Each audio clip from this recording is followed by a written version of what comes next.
আজ ২১শে মার্চ বিশ্ব কবিতা দিবস। আজকের সন্ধ্যায় আমার নিবেদন কবি জয়দীপ চট্টোপাধ্যায়ের লেখা কবিতা।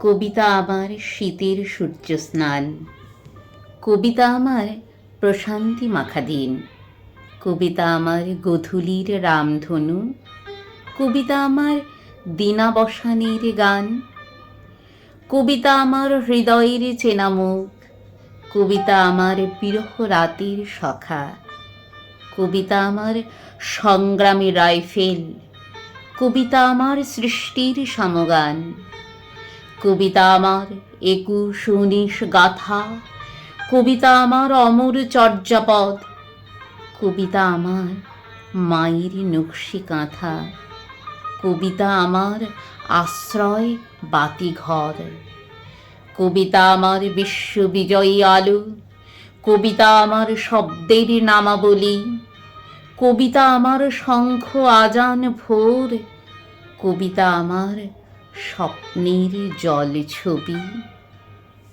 নমস্কার।